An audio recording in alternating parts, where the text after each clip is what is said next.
Itong mga vloggers na iba, ito ang mga tanga eh. Tuloy ang ligaya. Benny Abante tagumpay sa petisyon na ipadisqualify ang nanalong kalaban na si Joel Chua Uy bilang congressman ng ika-6 na distrito ng Maynila. Pinagtibay ng Commission on Election o COMELEC and Bank ang desisyon ng COMELEC 2nd Division na ipawalang bisa ang proklamasyon kay Joel Chua Uy bilang nanalong kinatawan ng ika-6 na distrito ng lungsod ng Maynila at ideklara si Bienvenido Benny Abante Jr. bilang tunay na nanalong kinatawan sa nasabing posisyon. Inatasan din ng NBank ang Board of Canvassers sa lungsod ng Maynila na muling magsagawa ng proklamasyon at ideklara si Abante bilang opisyal na halal na kinatawan ng ika-6 na distrito ng Maynila. Sa isang 12 pahinang resolusyon na may petsang Hunyo 30 tinanggi ng COMELEC and Bank ang mosyon para sa muling pag-iisip ni Uy. Pinagtibay ang resolusyon ng komisyon sa ika-2 dibisyon na may petsang 18 ng Hunyo 2025 ang proklamasyon kay Luis Joel Chua Uy bilang halal na miyembro ng House of Representatives para sa ika-6 na distrito ng lungsod ng Maynila ay ipinawalang bisa ayon sa resolusyon. Inaatasan ng Board of Canvassers ng lungsod ng Maynila na muling magtipon at iproklama ang petitioner na si Bienvenido Benny Abante Jr. ang tanging kwalipikadong kandidato bilang halal na miyembro ng House of Representatives para sa ika-6 na distrito ng lungsod ng Maynila. Dagdag pa nito, noong Hulyo 18, idineklara ng COMELEC 2nd Division na walang bisa ang Certificate of Candidacy ni Uy dahil sa umano'y maling pahayag ukol sa kanyang pagkakamamamayan. Idiniin din ng dibisyon na ang mga boto para kay Uy ay dapat ituring na stray o walang bisa. Nanalo si Abante sa kanyang pagtakbong muli laban kay Uy sa isang dikit na laban kung saan si Abante ay nakakuha ng 63,358 votes habang si Uy naman ay may 64,746 na boto.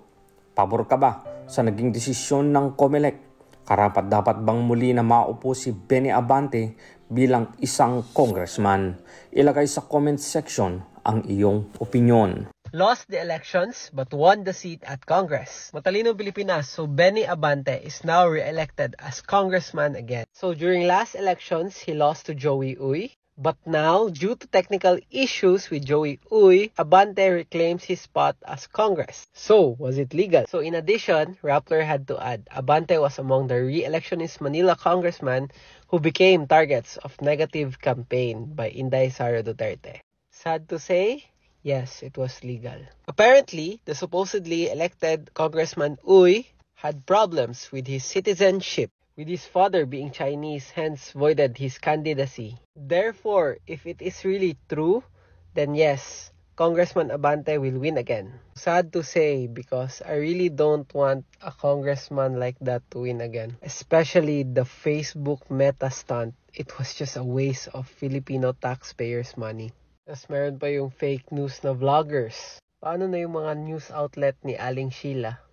Yung mga vloggers daw ang fake news. Pero, puros lang DDS nandoon.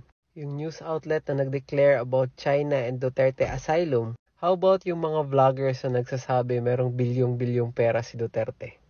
No clear evidence, pero still, wala pinatawag sa Congress. Hence, the feeling of political prosecution said by the AI also. So to conclude, according to technicalities and issues, yes, Abante won fair and square the elections. Does he deserve it? I'm with the majority on this one. Well, he lost the voting race for a reason. Pinasanulingan mo ang mga victims. Now look, if you do not apologize right now, you listen. Yes, Your Honor. If you do not apologize, I am going to make a motion to hold you in contempt. I apologize, sir. And tulad nga po ng sabi ko kanita, sa susunod po ay maghahanap na lang po muna tayo ng mga under oath. At Okay hindi daw, po tayo magre-rely sa mga balita ng news. Salamat po. Okay po. Kaya Maliwanag fake po. news. Yun ang ibig sabihin non fake news. Ito, tutuloy ko ha. Salamat din po, Your Honor. Ito sinabi nyo, ikaw, ito, binanggit mo na ito ha. And this is something that you should apologize also. Anong sabi mo? Do not let these criminal forces twist reality to turn a strong, decisive leader into a monster. Now let me ask you, who are these criminal forces? Ms. MJ, please answer. Okay. I have this, kasi tulad ng sabi ko, ito po ay mga reaction at opinion ko lamang. Well, therefore At, you apologize because this is okay not po, true. Sir. Okay, sir. I apologize. Okay, Mr. Chair, this is the second time that Ms. MJ has apologized. I hope that next time, kayong mga vloggers, wag kayong magbibigay ng opinion lang, impression ninyo. Ibigay nyo yung katotohanan, may dokumento kayo. Sapagkat meron kaming documents to show Naiinsulto ko, I am insulted with your statement. Being the chairman of the Committee on Human Rights and one that's investigating, I am actually insulted with your statement. Again, my apologies, sir, and noted po sa mga suggestions po ninyo. At gusto ko lang din pong sabihin na yung pong post has nothing to do with you. Hindi po, it has nothing to do with, pasensya na po. Well, Mr. Chair, maraming salamat, no? Yung binabagit mong nothing to do with me, pero yung tinawag mong criminal forces, kasama kami dun ikaw naman, mag-isip naman kayo. Ang hirap nito, Mr. Chair, itong mga vloggers na iba, ito ang mga tanga Tatanga-tanga ang gobyerno. Mag-isip kayo. Hindi lang sumusulat kayo kung anong gusto nyo isulat dyan. You're telling us, yung criminal forces, gusto kong sabihin ngayon, Mr. Chair, publicly, ikaw ang tanga. Okay, Your Honor, pero Mr. Chairman. Mr. Chairman. Representative Ponduano.